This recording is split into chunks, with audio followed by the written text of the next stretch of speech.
ধরে আপনার রাজনীতি করবেন?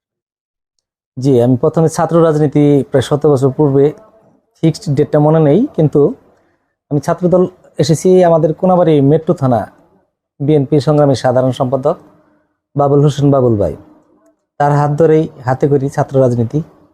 এছাড়া আমাদের আপনি জানেন প্রয়াত বজলুর রহমান বাদল ভাই, আমাদের 10 নং ওয়ার্ডে তার বাসা ছিল। বজলুর রহমান বাদল ভাই আমাকে উৎসাহ অনুপ্রেরণা দিয়ে যখন যত প্রোগ্রাম হইতো কোনাবাড়ি আমাকে নিয়ে যেত। তার হাত ধরে বজলুর রহমান বাদল ভাই এবং বাবুল হোসেন বাবুল ভাই রানিং ছিল সাধারণ সম্পাদক, তাদের দুজনের কথা আমি আজীবন মনে রাখবো। তাদের হাত ধরে হাতে করি আর কি। তো আওয়ামী লীগ সরকারের নির্যাতনের শিকার হয়েছেন এবং কোনো মামলা মোকদ্দমা জেল বা কারানিবাস করেছেন? স্বৈরাচারী আওয়ামী লীগ সরকার আসলে শুধু আমি নির্যাতিত হয়নি, হয়েছে বাংলাদেশের সমস্ত জনগণই আওয়ামী স্বৈরাচারবাদী। তারা বাংলাদেশের রাজনীতি, বাংলাদেশের অর্থনীতি এবং গণতন্ত্রকে গলা টিপে হত্যা করে বাংলাদেশের অর্থনীতিকে তছনছ করে লুটপাট করে বাংলাদেশকে আজকে ভিখারি বেশি পরিণত করেছে। তাদের উচিত ছিল এই বাংলাদেশের অর্থনৈতিক উন্নয়নের পাশাপাশি জনগণের ভোটাধিকার ফিরিয়ে দেওয়া, একটি স্বাধীন দেশ হিসেবে গণতন্ত্রকে প্রতিষ্ঠিত করা পৃথিবীর বুকে।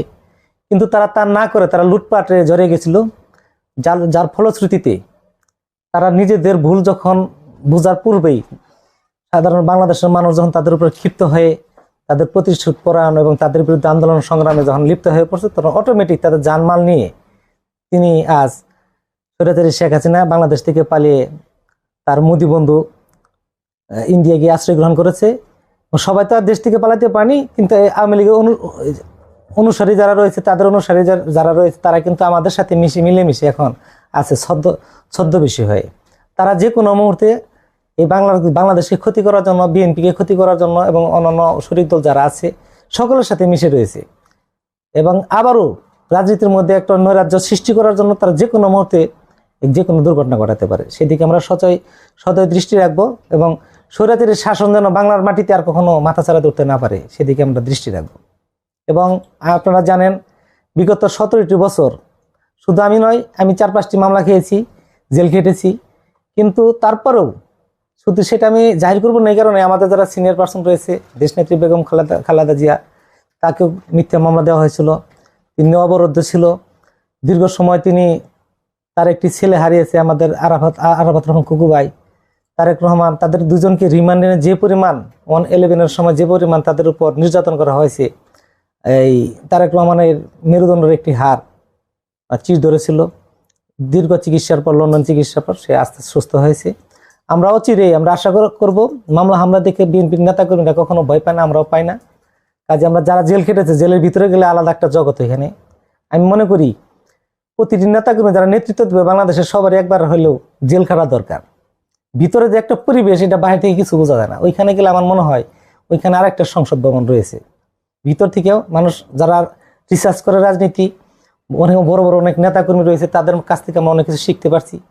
মানুষ যদি ভালো কিছু গ্রহণ করে ওইখান থেকে অনেক কিছু করা যায়। আবার যদি খারাপ গ্রহণ করে, সেখানে বড় বড় মাদকের ডিলার রয়েছে, সন্ত্রাস রয়েছে, তাদের সাথে যারা জেল লাইন ওইখানে বসে অনেক আড্ডা দেয়, অনেক কিছু এদের কাছ থেকে নেয়। খারাপ লাইন যারা আছে তাদের লাইন আর আমার মনে হয় আরো শক্তিশালী হয় ওইখান থেকে।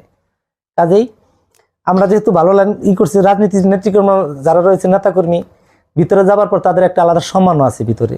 আমরা অনেক সম্মান পেয়েছি ভিতরে, যে রাজনীতি মামলা খেয়েছি। আর যারা চুরবাটপার বিভিন্ন অপকর্ম করে জেলখানার ভিতরে ঢুকেছে, তারা কিন্তু ওই রকম সম্মান পায়নি আমাদের। আমার রাজনীতি গুরু এই বাংলাদেশ জাতীয়তাবাদী স্বেচ্ছাসেবক দল কেন্দ্রীয় কমিটির সহসভাপতি জনাব আরিফ হোসেন হাওলাদার ভাই, তার হাত ধরে এই 17টি বছর স্বেচ্ছাসেবক দলে আমি কোনাবাড়িতে আমার 6টি ওয়ার্ড নিয়ে ঐক্যবদ্ধ হয়ে সবাইকে একসাথে নিয়ে রাজপথে আন্দোলন সংগ্রাম করেছি। আরিফ হাওলাদারের জন্য আমার অবশ্যই আমার ব্যক্তিগত মন থেকে আর কি রেসপেক্ট থাকবে সবসময়। আর আমাদের প্রয়াত নেতা গাজীপুরের উন্নয়নের রূপকার অধ্যাপক এম এ মান্নান স্যার, গাজীপুরে আপনারা যে শিল্প কারখানা দেখতেছেন, স্কুল, কলেজ, মসজিদ, মাদ্রাসা, তার ঋণ আমরা কখনো গাজীপুরবাসী শোধ করতে পারবো না। তিনি যা করে গেছেন গাজীপুরের জন্য, তিনি এমপি হয়েছেন, মন্ত্রী হয়েছেন, রাষ্ট্রে প্রতিষ্ঠিত মেয়রও হয়েছেন এবং এমন বিপুল ভোটে তিনি জয়লাভ করেছেন বাংলাদেশের মধ্যে রেকর্ড হয়ে থাকে পৃথিবী যতদিন আছে। এখন তার সুযোগ্য উত্তরসূরি এম মঞ্জুরুল করিম রনি ভাই গাজীপুর 2 আসনের এমপি টিকিট পেয়েছেন এবং গাজীপুর মহানগরের সম্মানিত সাধারণ সম্পাদকের দায়িত্ব পালন করতেছেন। তার জন্য দোয়া থাকবে। তিনি তার পিছনে আমরা রাজনীতি করতেছি মান্নান স্যারকে অনুসরণ করে। তার উত্তরসূরি রনি ভাইয়ের পিছনে আমরা কোনাবাড়িবাসী এখনো আছি, ঐক্যবদ্ধ আছি। যখন যে প্রোগ্রাম দিবে ইনশাল্লাহ আমরা সাথে সাথে সাকসেস করে দিই। কোনাবাড়ির এই রেকর্ডটা অন্তত পক্ষে আছে। আর বিশেষ করে আমাদের দেশনেত্রী বেগম খালেদা জিয়া আজ মৃত্যুশয্যায়, স্বৈরাচারী সরকার তাকে তিলে তিলে নিঃশেষ করে দিয়েছে। আমরা দেশবাসীর কাছে তার জন্য দোয়া চাচ্ছি। তিনি যেন অচিরেই আমাদের সকলের দোয়ায়, বিশ্ববাসীর দোয়ায় যেন অতি দ্রুত সুস্থ হয়ে আমাদের মধ্যে ফিরে আসতে পারে এবং বাংলাদেশকে তিনবারের প্রধানমন্ত্রী, তিনি তার যোগ্যতা না থাকলে তিনবারের তিনি প্রধানমন্ত্রী হতে পারতেন না। আবারও যেন বাংলাদেশকে সুসংগঠিত করার পাশাপাশি গণতন্ত্রকে বাংলার মাটিতে আবার সুপ্রতিষ্ঠিত করতে পারে, সেই প্রত্যাশায় আমরা দোয়া তার জন্য অবশ্যই কয়েকটা প্রোগ্রাম করেছি। সব দেশবাসী এবং পৃথিবী বিশ্বে বাংলা ভাষাভাষী, মুসলিম, হিন্দু, খ্রিস্টান যারা রয়েছে, যে ভাষায় রয়েছে, তারা যেন আমাদের দেশনেত্রী, দেশমাতার জন্য দোয়া করে। এই বলে আমি আমার সংক্ষিপ্ত বক্তব্য শেষ করছি। আমরা যেহেতু বাংলাদেশ জাতীয়তাবাদী দল বিএনপি, আমরা যেহেতু যারা করি, যারা অঙ্গ সংগঠন বিএনপি যারা রয়েছি, মূল নেতাকর্মী যারা রয়েছি, আমাদের উপরে যেমন হাইকমান্ড আছে, হাইকমান্ড থেকে আমরা যখন নির্দেশনা পাই তখন আমরা তাদের নির্দেশনা অনুযায়ী কাজকর্ম করি, আন্দোলন সংগ্রাম করে বিগত সরকারকে, স্বৈরাচারী সরকারকে হটিয়ে আমরা একটা সুন্দর একটি পরিবেশ বাংলাদেশের বুকে বর্তমানে বিরাজ করছে। এটি কিন্তু সম্ভব হয়েছে নেতাকর্মীদের সার্বিক সহযোগিতায়। এই সার্বিক সহযোগিতা যেন অব্যাহত থাকে।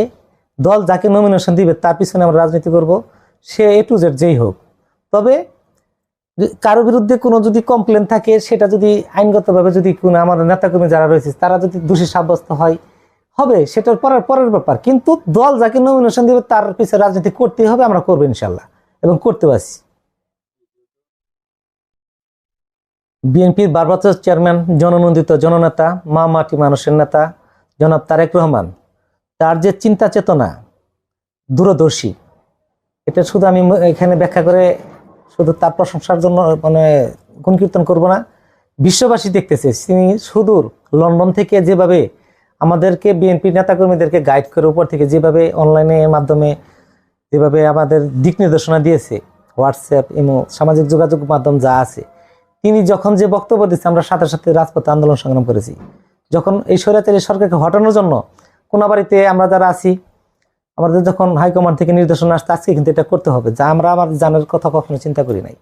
আমরা ঠিকই প্রোগ্রাম করে বাসায় আসছি, সেটা 2 মিনিট হোক, 1 মিনিট হোক, 5 মিনিট হোক, কিন্তু ঠিকই করছি, একটা প্রোগ্রাম আমরা মিস করিনি। কাজেই জননন্দিত জননেতা তারেক রহমানের প্রতি যেমন বাংলার মানুষের একটি আস্থা, বিশ্বাস, ভালোবাসা রয়েছে, আমাদের নেতাকর্মী তো তার দল যেহেতু করি, তাদের সেখানে কোনো দ্বিমত থাকতে পারে না। তিনি যখন নির্দেশ দিবে সেটা ভুল হোক, শুদ্ধ হোক বা অশুদ্ধ হোক, আমি মনে করি তারেক রহমান কখনো অশুদ্ধ বা অসঠিক কোনো নির্দেশনা আমাদের দিবে না। যাদের চিন্তা চেতনা দূরদর্শী, তিনি আমাদের সকলের প্রিয় মুখ, প্রিয় ব্যক্তিত্ব। তিনি যখন যেটা দিবেন ভেবে চিন্তে দিবেন, হাজারবার চিন্তা ভাবনা করে নির্দেশনা দিবেন এবং সাথে সাথে সেটা আমরা করার চেষ্টা করব এবং বিগত সময় করেছি, আরো করব। ধন্যবাদ।